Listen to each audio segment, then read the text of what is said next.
লালমনিরহাটের আদিতমারী উপজেলায় বিবাহ বিচ্ছেদ ঘটিয়ে ১.৫ বছর বয়সী কন্যা সন্তানকে বিক্রি করে লাপাত্তা হয়েছেন প্রতিবন্ধী আশরাফুল ইসলাম। বিক্রিত সন্তানকে ফেরত পেতে থানায় অভিযোগ মায়ের। বুধবার ৯ এপ্রিল সাবেক স্বামীসহ ৪ জনের বিরুদ্ধে আদিতমারী থানায় লিখিত অভিযোগ দায়ের করেন বিক্রিত সন্তানের মা শাহনাজ বেগম।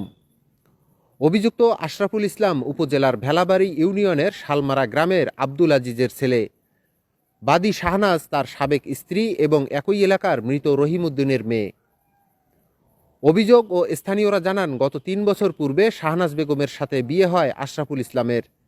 বিয়ের পর থেকে যৌতুক নিয়ে বিবাদ লেগেছিল তাদের সংসারে। এরই মাঝে গর্ভবতী হন শাহনাজ। এতে আরও ক্ষিপ্ততা বাড়ে তাদের মাঝে। এক পর্যায়ে গর্ভজাত সন্তানকে নষ্ট করার জন্য চাপ প্রয়োগ করে স্বামী আশরাফুল, কিন্তু কোনোভাবেই গর্ভস্থ সন্তানকে নষ্ট করতে দেননি মা শাহনাজ বেগম। অনেকটা আগলেই রেখেছেন। এ নিয়েও বিবাদ বেড়ে যায় তাদের সংসারে, বেজে ওঠে বিচ্ছেদের সুর। বাবার বাড়ি গিয়ে কন্যা সন্তান প্রসব করেন শাহনাজ বেগম। মেয়ের নাম রাখেন আরফিনা। এরপর বাধ্য হয়ে সন্তানকে তার নানির কাছে রেখে স্বামীর সাথে ঢাকায় চলে যান শাহনাজ। ঢাকায় স্বামীর সাথে সংসার ভালো চলছিল না। পুনরায় যৌতুক নিয়ে বিবাদ হয় তাদের। অবশেষে ঈদের ছুটিতে গ্রামে ফিরে গত ৪ এপ্রিল স্থানীয়ভাবে বৈঠক বসে শাহনাজ আশরাফুল দম্পতির সংসারের বিচ্ছেদ ঘটে। বিচ্ছেদের বৈঠকের সিদ্ধান্ত মতে প্রথম দিন সন্তান আরফিনা তার বাবার বাড়িতে থাকবে, এরপর থেকে তার মায়ের কাছে থাকবে।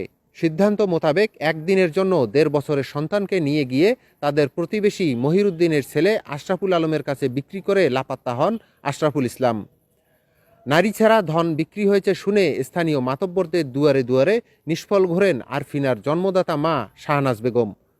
অবশেষে বিক্রিত সন্তানকে ফেরত পেতে বুধবার সাবেক স্বামী আশরাফুল ইসলামকে প্রধান করে ৪ জনের বিরুদ্ধে আদিতমারী থানায় লিখিত অভিযোগ দায়ের করেন শাহনাজ বেগম। শিশু আরফিনার জন্মদাতা বাবা আশরাফুল ইসলাম লাপাত্তা থাকলেও তার পালক বাবা আশরাফুল আলম বলেন, আমাদের সংসারে কোনো সন্তান নেই, তাই স্থানীয়দের মাধ্যমে আরফিনাকে তার বাবার কাছ থেকে দত্তক নিয়েছি। কোনো টাকার বিনিময়ে নয় এবং লিখিতও হয়নি। তার বাবা ফেরত চাইলে ফেরত দেব, তবে তার মা বা অন্য কাউকে দিতে পারি না। শাহনাজ বেগম বলেন, একদিনের জন্য আমার মেয়েকে নিয়ে গিয়ে বিক্রি করেছে যৌতুকলোভী সাবেক স্বামী আশরাফুল। দুধ না পেয়ে মেয়েও কান্না করছে, আমিও বাচ্চাকে খাওয়াতে না পেয়ে অসুস্থ হয়ে পড়েছি। যে কোনো কিছুর বিনিময়ে হলেও আমি আমার নারী ছেঁড়া ধনকে আমার কোলে ফিরে পেতে চাই। আমার বেঁচে থাকার অবলম্বন বিক্রি করেছে, আমি এর বিচার চাই।